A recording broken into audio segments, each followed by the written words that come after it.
দেখুন বন্ধুরা, এটা আমাদের কুল গাছ। কত কুল ধরেছে, প্রচুর কুল হয় প্রতি বছর। দেশি কুল খুব ভালো খেতে, সুস্বাদু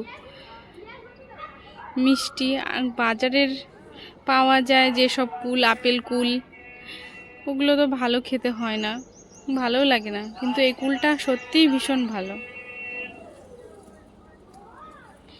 এই যে কত কুল হয়েছে, যদি আপনারা খেতে চান অবশ্যই চলে আসবেন আমাদের বাড়িতে।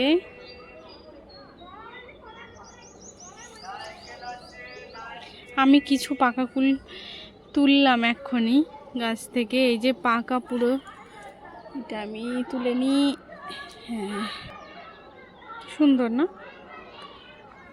পেকে পেকে আছে, কুল পেকেও আছে। যে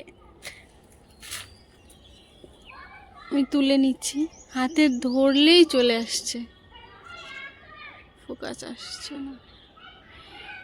টাচ করলেই কুলগুলো, ও বাবা, টাচ করার আগেই কুলগুলো পড়ে যাচ্ছে ঝরে। ওরে কি অবস্থা!